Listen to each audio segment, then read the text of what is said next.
Hello, guys. My name is Marsha, and my co-host is Andre. And today we're on another episode of Overcomaz with the wonderful Robert Williams, aka Dr. Pleasure. And Man. today he has an incredible story that he would like to share with us and with you, the public. So, Robert, can you start off by telling us a little bit about yourself?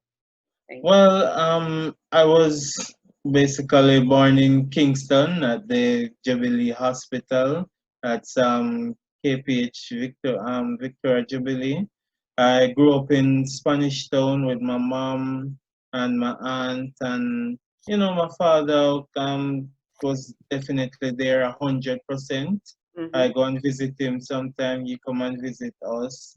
Mm-hmm. However, when I was 12 years old, I noticed that my eyesight started going. Mm. My parents tried to get me into the ophthalmologist. I went to three different clinics and hospitals, and they couldn't figure out what was causing my blindness. So I decided, so the doctors diagnosed me as legally blind, and I got transferred to the Salvation Army School for the Blind. Okay. I was in grade six at the time, so I repeated grade six and passed the GSAT to Jamaica College. Mm-hmm. So, Nice. at that time I was still learning Braille and I didn't master it, so I did the exam by means of reader and writer. Mm. Hmm. But we're in the technology age, so after I went off to high school, I still didn't master Braille and I started switch to persons reading assignments, some textbooks, and also using computer technology to do research and additional studies. And then after Jamaica College, I went on to the University of the West Indies, Mm-hmm. where I studied a degree in management studies, entrepreneurship. Oh Mm. Nice. yes, and I was living on the Rextetleford Hall. Big The up year Rexhall. Rec hall, my hall. Okay. Yes.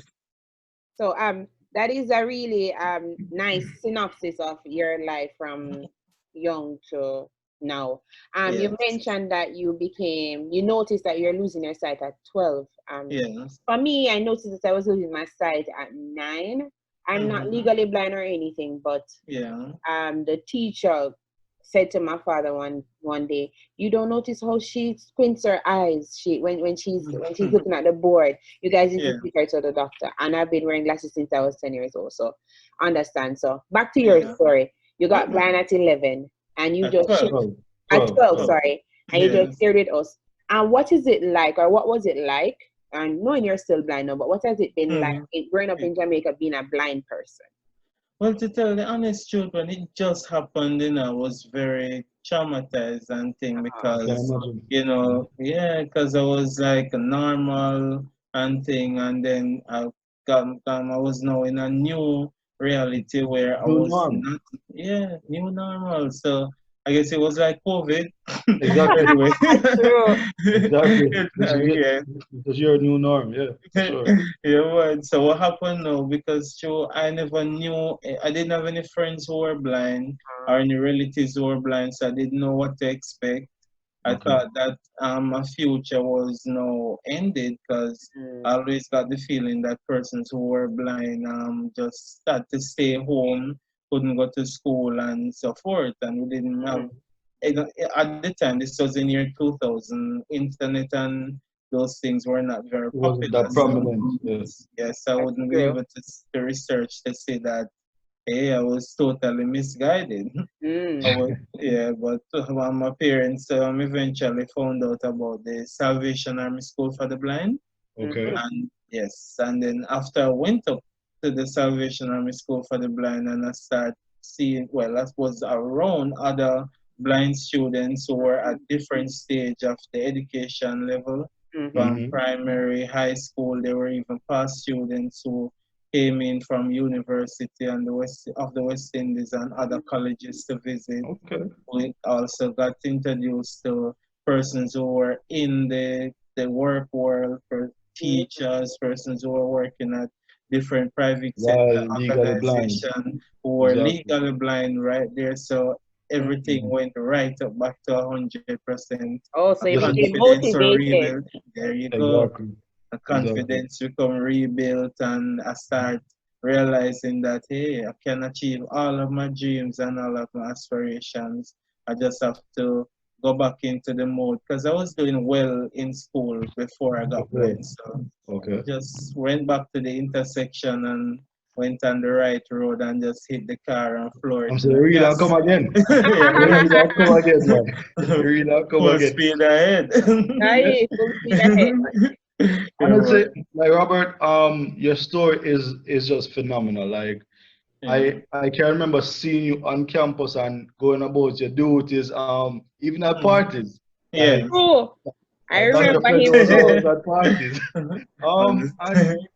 seeing you now, Mm-hmm. like seeing you now, it's definitely amazing to see what you're doing now, and that's why Yes. I definitely want others to see your story and kind of Yes. understand your journey and see that well, even though you have a disability, Mm-hmm. being legally blind, like you never allowed it to stop you. So I just True. want I just wanted to share like what was it like during university and after university to where you are currently.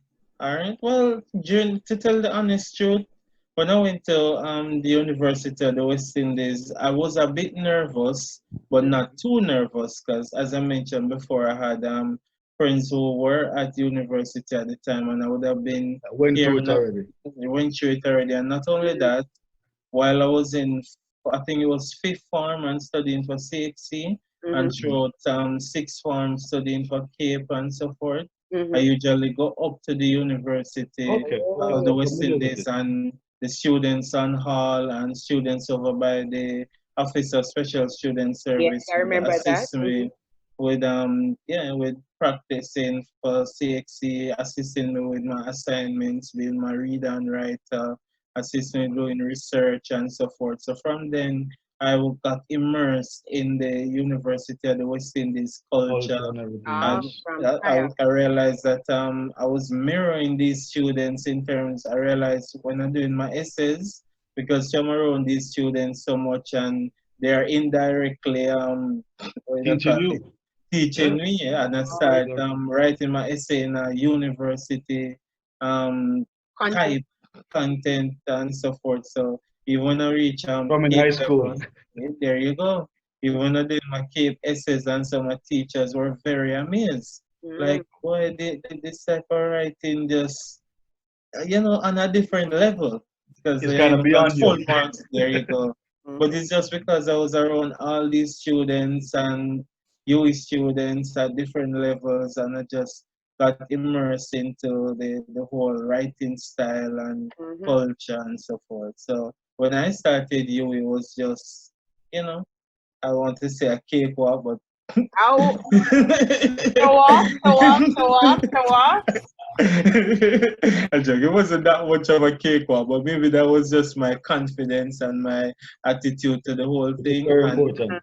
there you go. And what made it even interesting is that while I was preparing for UA over the summer, and I find this to be a recurring thing, Mm-hmm. during the summer months, I'd find students who are doing the same course or did the same courses that Mm-hmm. I'll be doing, and I'll take notes from them and Ah, read through it to climatize my mind and my oh, focus to these information. So when I started learning it in class, it wasn't new to me and it was easier to grasp. grass. And I did, yeah, and at the same time, because you have this fun side to me and things, so I had that good balance Mm-hmm. where, party, you go to parties Ah, and and social always events a on DJ. campus, always a DJ and things. So these things kept me free from panicking when I have assignments to come. I just, Exactly. yeah, Exactly.